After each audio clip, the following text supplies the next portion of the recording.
নমস্কার সবাইকে আন্তরিক অভিনন্দন ও শুভেচ্ছা। আলিপুর আবহাওয়া দপ্তর থেকে আজ ২৬ তারিখ আবার কি গুরুত্বপূর্ণ আপডেট দিয়েছে, জেলায় জেলায় বৃষ্টিপাত এবং অন্যান্য কি সতর্কতা রয়েছে, সরাসরি আলিপুর আবহাওয়া দপ্তরের যে অফিসিয়াল পেজ, সেই অফিসিয়াল পেজে গিয়ে আপডেট করছি। চলে এলাম আলিপুর আবহাওয়া দপ্তরের যে অফিসিয়াল পেজ, সেই অফিসিয়াল পেজে আজকের দিনের জন্য কোনো ওয়ার্নিং ইস্যু নেই। Warning for sub Himalayan, West Bengal and Sikkim, আজকের দিনের জন্য কোনো ওয়ার্নিং ইস্যু নেই। আগামীকাল থেকে আগামী ৩০ তারিখ অবধি আবারও হেভি রেনের সতর্কতা জারি করেছে আলিপুর আবহাওয়া দপ্তর। এই হেভি রেনের অ্যালার্ট কেন?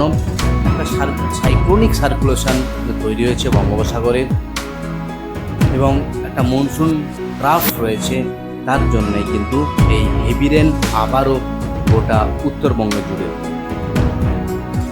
দক্ষিণবঙ্গের কি আপডেট রয়েছে? ওয়ার্নিং দক্ষিণবঙ্গের জন্য আজ ৫টি জেলাতে ভারী বৃষ্টির সতর্কতা দিয়েছে আলিপুর আবহাওয়া দপ্তর। আগামী ৩০ তারিখ অবধি কোনো ওয়ার্নিং নেই, কিন্তু দক্ষিণবঙ্গে এই সাইক্লোনিক সার্কুলেশনের জন্য হালকা থেকে মাঝারি বৃষ্টি দক্ষিণবঙ্গের একাধিক জেলাতে হবে। সাইক্লোনিক যে সার্কুলেশন সেটা এখন অবস্থান করছে উড়িষ্যা উপকূলের কাছাকাছি। সেই সাইক্লোনিক সার্কুলেশনটা যতটা সক্রিয় হবে, বৃষ্টির পরিমাণ ততটা বাড়বে, যা আলিপুর আবহাওয়া দপ্তরের অধিকর্তা ইতিমধ্যেই জানিয়ে দিয়েছেন। এই হলো উত্তরবঙ্গ এবং দক্ষিণবঙ্গের জেলা জুড়ে আবার ওয়ার্নিংয়ের আপডেট। এবার চলে যাই জেলার পেজে আজকের দিনের জন্য কী কী ওয়ার্নিং আপডেট রয়েছে। চলে এলাম সাউথ বেঙ্গল জেলাগুলির জন্য। আগামী ১ তারিখ অবধি কলকাতা সহ দক্ষিণবঙ্গের সমস্ত জেলা জুড়ে লাইট টু মডারেট রেন হওয়ার সম্ভাবনা।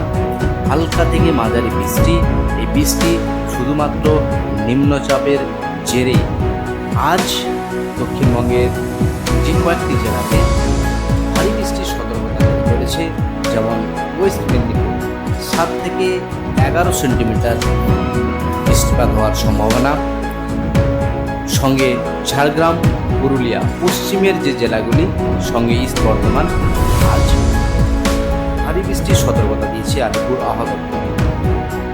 আগামীকাল থেকে আগামী ৩০ তারিখ কোনো সতর্কতা জারি নেই, কিন্তু দক্ষিণবঙ্গের একাধিক জেলাতে হালকা থেকে মাঝারি বৃষ্টি হওয়ার সম্ভাবনা।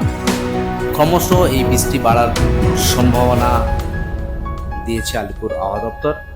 আর একটা গুরুত্বপূর্ণ যে আপডেট উঠে এসেছে, সেখানে ফিশারম্যানদের জন্য আপাতত সমুদ্রে নিষেধাজ্ঞা জারি করেছে ৩৬ ঘন্টা। আগামী ২ দিন সমুদ্রে নর্থ এবং ওয়েস্ট সেন্ট্রাল বে অফ বেঙ্গলে একটা উইন্ড স্পিড ৪০ থেকে ৫০ কিলোমিটারের উপরে চলে যেতে পারে। সেই জন্য ফিশারম্যানদের বিশেষভাবে অনুরোধ করেছে আলিপুর আবহাওয়া দপ্তর, যাতে গভীর সমুদ্রে মাছ ধরতে না যায়। এই হলো দক্ষিণবঙ্গের আবার গুরুত্বপূর্ণ আপডেট। এবার একবার দেখে নেব নর্থ বেঙ্গল জেলাগুলির জন্য কি আবার গুরুত্বপূর্ণ আপডেট রয়েছে। নর্থ বেঙ্গলের যে জেলা, আজ কোনো জেলাতেই সতর্কতা জারি নেই, কিন্তু এই বৃষ্টি রয়েছে আগামী ১ তারিখ অবধি। লাইট টু মডারেট রেন সমস্ত জেলা জুড়ে, দার্জিলিং, জলপাইগুড়ি, কালিম্পং, আলিপুরদুয়ার, সঙ্গে কোচবিহার, ২ দিনাজপুর এবং মালদা, এই সমস্ত জেলাতেই লাইট টু মডারেট রেন, হালকা থেকে মাঝারি বৃষ্টি। আগামীকাল দার্জিলিং সঙ্গে কালিম্পং, এই ২ জেলাতে আবারও ভারী বৃষ্টির সতর্কতা দিয়েছে আলিপুর আবহাওয়া দপ্তর। এইদিকে একাধিক জেলাতেও আগামী ২৮ তারিখ সঙ্গে জলপাইগুড়ি, কালিম্পং এবং আলিপুরদুয়ার, এই ৩টি জেলাতে ভারী বৃষ্টির সতর্কতা। এই ভারী বৃষ্টির সতর্কতা চলবে আগামী ৩০ তারিখ অবধি। উত্তরবঙ্গের একাধিক জেলাতেই এই ৭ থেকে ১১ সেন্টিমিটার অবধি বৃষ্টি হওয়ার সম্ভাবনা। এই বৃষ্টিপাত শুধুমাত্র সাইক্লোনিক সার্কুলেশনের জন্যই এই ভারী বৃষ্টি উত্তরবঙ্গের একাধিক জেলা জুড়ে। এই হলো উত্তরবঙ্গ এবং দক্ষিণবঙ্গের আবার গুরুত্বপূর্ণ আপডেট। আবার একবার জানিয়ে দিই, দক্ষিণবঙ্গ এবং উত্তরবঙ্গ সমস্ত জেলা জুড়ে আজ থেকে আগামী ৩০ তারিখ অবধি হালকা থেকে মাঝারি বৃষ্টি হওয়ার সম্ভাবনা।